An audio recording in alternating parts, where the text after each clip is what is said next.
All right, party people, I'm back. And I'm back to talk about Rick Wiles. And if you have gone and looked at my previous videos, especially the early ones, the question I had was, what has to happen in order for Trump supporters, people like Rick Wiles, to wake up to Donald Trump? And it's sad that even a virus as deadly as the one that we're dealing with now still isn't able to do that amount of eye-opening and revelation into their minds. So this is what's going to happen. I'm going to play yesterday's, and today is the what? What is today, Lord? Wednesday, March 25th, 2020. So the 24th, I'm going to play that whole show, and I'm going to chop it up. So this is going to be like a long whatever, but I'm going to play what they say and then make my commentary. So I'll be right back. Well, I want to move on to what President Trump said today, because he held a town hall meeting on Fox News Channel today, and the president said that he wants America reopened for business by Easter. That's only about 3 weeks away, and the entire presentation, to me personally, just sounded surreal. Like I was trying to figure out where is this guy coming from? What is he thinking that he can himself defy a virus that is killing thousands of people around the world, and because he doesn't like it, the virus is going to leave the USA and go someplace else. I want to put up on the screen the article that the Daily Mail in London published immediately after the conclusion of the press conference. There you see it right now. The Daily Mail London. I want it over by Easter. Donald Trump says the U.S. doesn't shut down for deadly flu and defies doctors' advice that millions could die if he pushes ahead with getting America back to business. The article went on to say, President Donald Trump on Tuesday argued that thousands die every year from the flu and the United States doesn't shut down the economy, adding that he wants the guidelines he put in place to stop the spread of the coronavirus over by Easter. The president said, quote, "We lose thousands and thousands of people a year to the flu. We don't turn the country off. I'd love to have it open by Easter. I would love to have it open by Easter," he said again. It's absolutely surreal that the president is talking like this, and his cabinet is standing by, quietly nodding in agreement and pretending that they believe this stuff. Doc Burkhart, Edward Zoll, you guys were there. You watched it today with me. What were your thoughts as you heard the president saying these things today? Well, I'll jump in first here and just say that, I was like, let's just get things moving. Let's get the economy going. Let's, make sure that we get everybody to work. But if you had the flu yourself, Rick, and you went to your doctor and your doctor told you, oh, don't worry about that. Just, I don't even need to check you or anything. Just go on back to work. If you start feeling bad, then come on back in. Donald Trump also made the comparison to car accidents as well. He says we have thousands of people that die in car accidents every year, and we don't ban cars. And I agree with him, we don't, but we regulate every aspect of vehicle manufacturing. We require seat belts, we require airbags.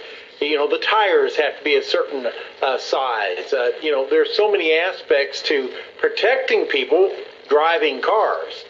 Basically, you can't make the same comparison there. You can't say, well, just go drive your car because it's got a lot of defective things on it. No, you don't want anyone doing that. You don't want anyone driving a defective car. That's why there's a role for the government in managing these situations like this. But it just seems like the priority, Rick, is we got to get everybody back to work. while the rest of the world is shutting down for a couple weeks. Did it seem surreal to you? Yes. Yes. And Edward? they said, don't worry about it, but they were practicing social distancing. And so... Right. Well, you think about this, it's very clear what the president's priorities are. I mean, it's, if anything, there was a question up to this point, what he puts first. I mean, obviously the economy for him is the biggest thing for not just the election, but even for his daily concerns about the coronavirus. You think about this. The president made the comparison to the flu. The flu is killing tons of old people too, young and old. The flu, it doesn't have a political party, it doesn't have a race, it doesn't have an agenda. It's a disease, it's a virus. Well, the president really, what he did today, he used Fox News to rebrand the press briefing yesterday and do it in a way that he wasn't going to get challenged. Every point that he brought up today was a point he tried to make during the press conference. He got very frustrated during the press conference, said some things in a manner I don't think he wanted to be as blunt and maybe as honest on. But today was the attempt to try to spin it, to put sound bites out there that Fox News and other friendly outlets could use to paint the administration's new agenda, which is instead of a buyout, have a $1 trillion buyout of the U.S. economy by the Federal Reserve. Instead, this time it is we're going to get back to work and save the economy, and it might happen by Easter or definitely before the next election. Hey, I want to put up on the screen two graphs. This is data from the World Health Organization. This puts it in perspective. There is the number of new infections per day in the United States of America. And to the far left, that is what, March 8th? Yes. March 6th? 8, March 8th. March 8th. And then to the far right, that is that, what's the date on that? Is that yesterday? March 23rd. 23rd. Yes. All right. Look at the growth. This is the number of infections per day in the United States of America. And President Trump today said, I'm going to end it all by Easter. We're going back to work. I'm going to declare victory over coronavirus, and we're not going to have the stock market go down one more time during my campaign. You're telling me he's going to stop that himself? And now this one, this is how many coronavirus cases per day in the U.S. have overtaken Italy. And so the U.S. is the red, and the blue is Italy. If you had to choose, Doc, whether you wanted to be in the USA or Italy right now, which one's safer? Well, based on that graph there, we're seeing a decline in Italy, so I would actually be in a better position in Italy right now than in the U.S. Okay, well, let's just go back a couple days. March, is that 20th? At the peak of the cases in Italy. We were showing on this program videos of army trucks transporting corpses. So that's the peak just a few days ago in Italy. Compare it to where the U.S. is today. Almost doubled. We've almost doubled. Right. What I'm trying to get across to the American people is this virus is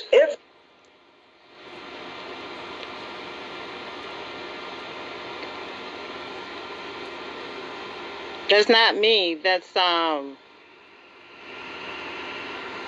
where in the USA right now, and people are going about their business acting like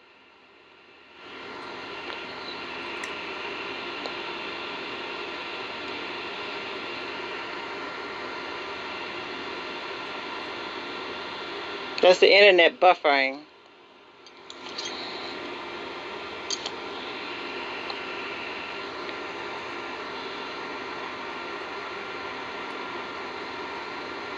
it's not there, but they're around people every day who are infected. And the number of cases are exploding. And so next week, that graph will be even higher. And a week after that, it will be even higher than that. And we'll arrive at Christmas. We'll arrive at Easter Mr. Trump's victory date, and we will have a full-scale pandemic crisis in America, and it has to be laid on the doorstep of Donald Trump at the White House.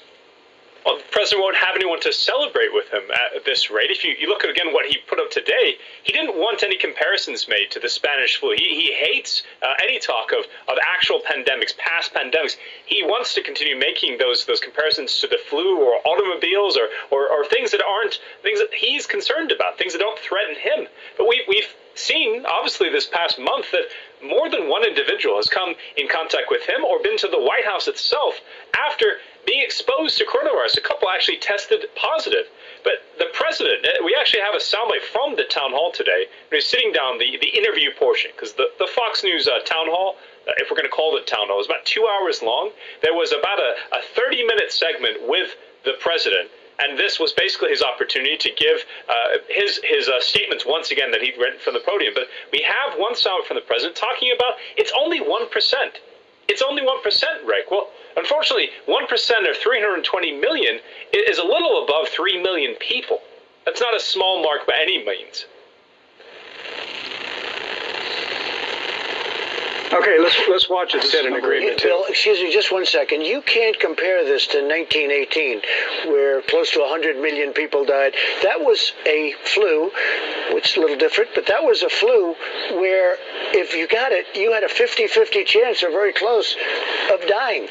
I think we're substantially under 1% because the people that get better are not reporting. So we only know people that go to doctors and go to hospitals, and we're taking that. And we're still a little bit above 1%. When you add all of the people, the millions of people that have it, that get better, we're substantially less than 1%. And when they came to my office, don't forget, they were saying 3%, 4%, 5%. There's a very big difference. No, we have to put our country back to work. Mr. Trump really confusing the numbers. When the doctors were telling him 3%, 4%, they were talking about the death rate of the people who were infected. He doesn't get this. And the death rate right now in Italy has been fluctuating between 8% and 12%. And that's why the death rate is. That's why there's so many dead people in Italy, and the president doesn't get this.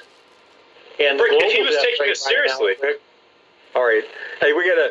And I want to tell our audience, we're not deliberately talking over each other. We just have some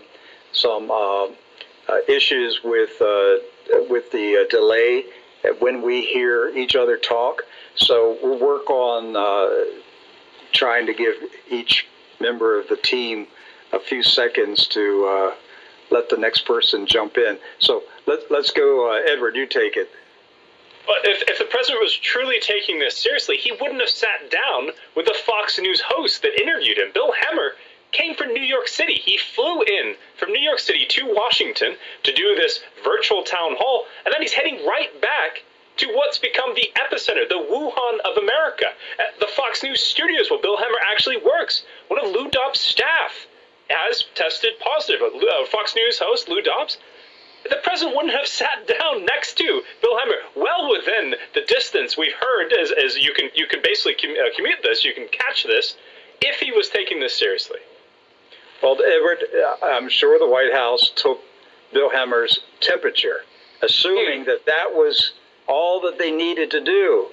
But if they would just listen to the doctors, they would understand that you can be infected for up to 1 month and not have a temperature, not have any of the symptoms. So, I hope Bill Hemmer doesn't have a coronavirus, but he could be feeling perfectly well for weeks and be walking around spreading the virus to everybody he meets. Doc, that's absolutely correct, Rick. Yeah. That's absolutely correct. Well, Rick, I'd just like to point out two things. Right now, the global mortality rate is 4.4%. That's the global mortality rate. If you take the number of deaths and divide it by the number of positive readings of coronavirus, the current global mortality rate is 4.4%. That's not imaginary. That's not some number pulled out of the sky. That's math. Okay, that's the real number. And the comparisons to the Spanish flu in 17 and 18, no, it was not 50%. It was not even near that high. It was much lower than that. There was a large mortality rate, but the thing is that we've had a lot of advances in medicine and technology to this point. But think about this, Rick. Even with the advances in technology that we have, the wonder drugs, the ventilators, everything else we have, we still have a global mortality rate of 4.4%. That's the number that concerns me. That's the number that bothers me. That 4.4 people out of every 100, or 44 people out of 1,000 die. That's a number to be real about. I don't want those 44 people dying. Doc, the mortality rate of the 1918 Spanish flu was somewhere between 2.2 and 2.5%, which is very low compared to the coronavirus mortality rate. And you're right. President Trump is saying it was 50%. Again, he doesn't have his numbers right. I want to play our video number 7. This is President Trump explaining his pivot. He's made another policy shift. A few weeks ago, they were saying it's just a flu. It's just a flu. And then the market started to crash, and they started holding press conferences every day. And he started for maybe about 2 weeks. He acted like he really was bothered about it. But now he's back to saying, I'm fed up with it. It's interfering with my economy, and I'm done with it. This is President Trump today on Fox News explaining this change. It's from yesterday. Press conference yesterday. Oh, yeah, pardon me. This is his press conference yesterday. We are going to save American workers, and we're going to save them quickly. And we're going to save our great American companies, both small and large. This was a medical problem. We are not going to let it turn into a long-lasting financial problem. Started out as a purely medical problem, and it's not going to go beyond that. Sir, I'm just trying to reconcile the two things that you just said. One, that things are going to be very, very bad. And two, that you want to get the country open back up as quickly as possible. So I guess my question is, if in a week Dr. Birx or Dr. Fauci are telling you we need to continue these measures for the health of the vulnerable populations of the country, are you going to say, I'm sorry, the economy is too important? Well, you'll see what happens. I understand the question very well. It's a great question, but we can do two things at one time. I will say this. Our country's learned a lot. We've learned about social distancing. We've learned about the hands. We've learned about staying away, at least during the time that this is even a little bit around, this disease or whatever you want to call it, many different names. You can call it many different names for the virus while it's around. And we can start thinking about, as an example, parts of our country are very lightly affected, very small numbers. And, you look at a state, great governor, Pete Ricketts in Nebraska. You look at the kind of numbers they have out there. They have one of the great hospitals there too, relative to what we're talking about. But you look at Nebraska, you look at Idaho, you look at Iowa, you look at I could name many countries that are handling it very, very well and that are not affected to the same extent, or frankly, not even nearly to the extent of New York. We have a very active flu season, more active than most. It's looking like it's heading to 50,000 or more deaths, not cases, 50,000 deaths, which is, that's a lot. And you look at automobile accidents, which are far greater than any numbers we're talking about. That doesn't mean we're going to tell everybody no more driving of cars. Don't forget the doctors. If it were up to the doctors, they may say, let's keep it shut down. Let's shut down the entire world. Because, again, you're up to almost 150 countries. So let's shut down the entire world. And when we shut it down, that would be wonderful. And let's keep it shut for a couple of years. You can't do that. And you can't do that with a country, especially the number one economy anywhere in the world, by far. number one economy in the world. You can't do that. Because, well, it causes bigger problems than the original. That's why I talk about the cure being worse than the problem. You talk about how it could be a much bigger problem. You said at several stages on whether or not we keep these guidelines in place. You talk about higher death. Are you talking about suicide? Like, help us understand. I'm talking about many forms. Is the risk here a depression? Is that what you're getting at? We're talking about tremendous. Look, number one, it's the country itself. You're talking about tremendous disruption economically, but you're talking about massive depression, massive numbers of suicide. Economic depression. No, I'm not talking about economic. Although you could be talking about that too. So what I'm talking about is depression. People suffering massive depression because they had a fantastic job and now they have no idea, what's going on. So ultimately, will you take Dr. Fauci's recommendation on this, or are you thinking he's just looking at one set of inputs? I would certainly. He's very important to me, and I will be listening to him. I'll be listening to Deborah, who you just spoke to. I'll be listening to other experts. We have a lot of people that are very good at this, and ultimately, it's a balancing act. But the expression "we can do two things at one time," and we've got an incredible country. We have to keep it that way. And that includes not just economics, that also includes life and death. We have to keep it that way. It's about the economy, stupid. All right, it's exactly right, and that's where they're pushing. And we can. I even hate to ask this question, Rick. Who's telling them to push on this? Because you've got countries around the world going on 3-week lockdowns. Canada, Australia, the UK, India.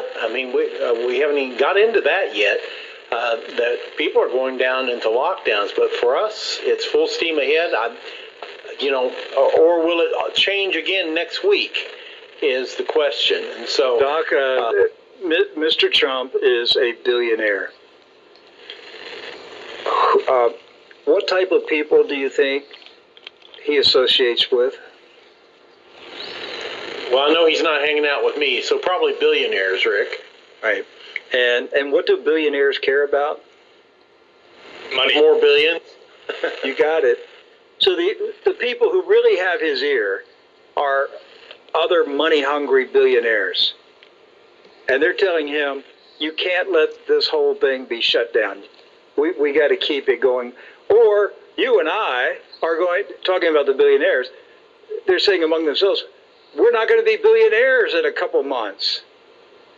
So you may not have customers anymore. That's what I mean. So they're making a decision. They're going to sacrifice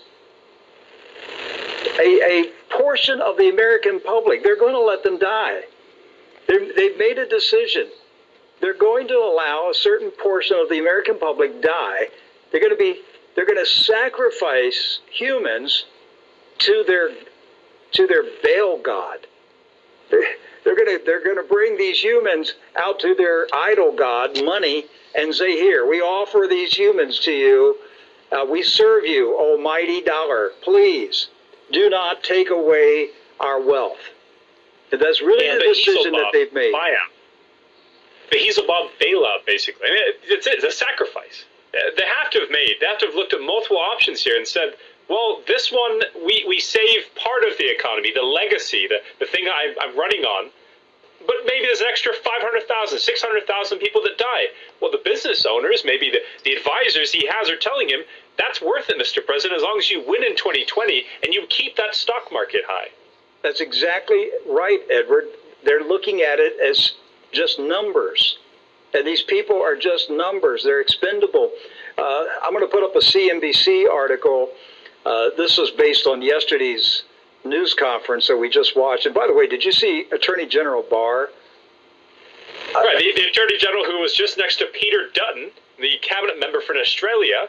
He just got a quarantine, Mr. Barr did. Because he's infected. He has the virus. But Mr. Barr, could he have looked any more sour and dour and depressed? He's standing there because he was ordered to come in and stand there. And he had to be thinking in his mind that Trump is delusional. He doesn't know what he's doing. Where are the doctors? Where's Dr. Fauci? Gone. You know why? Because they don't want to be seen with him anymore. They're behind the scenes. The medical experts are fed up with Donald Trump. So I want to put up the CNBC article. Trump. Okay, so before he goes into this article, I kind of want to touch on something. So did you hear what he just said about William Barr and how he feels that William Barr is disgusted with Trump? But what Rick Wiles is not telling y'all, the Justice Department just asked Congress if they could suspend people's court cases indefinitely and keep them in jail. They have helped Trump. They have helped Trump cover up his mess, and that's why he was able to get out of impeachment. But that's another video. And I wanted to say this before he continued on, and then I lost my train of thought, is that you don't hear the disgust in Rick Wiles' voice quite to the level that I think that it should be, because they're talking and they're realizing that these globalists are putting people's lives below. They're putting the stock market and money above people's lives. That's disgusting.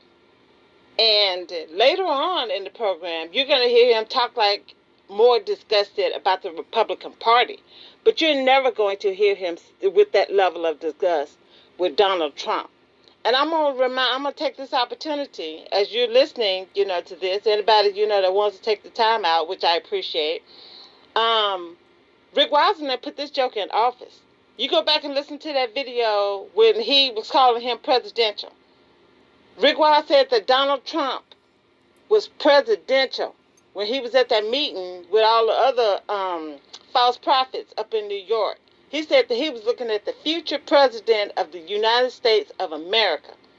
And I knew then that Donald Trump was evil. I'm going to put it just like that, because I got other phraseologies that I could use, but I'm going to say evil. I knew then that Donald Trump had this level of evil in him. But Rick Wiles saw him as presidential.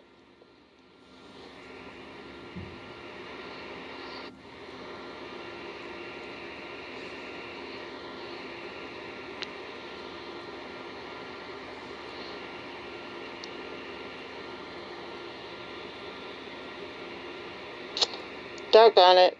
It won't let me play it back. So hold on, let me pause this. Actually, I'm at 28 minutes. So I'll go ahead and end this video here, and then I'll restart it. Okay.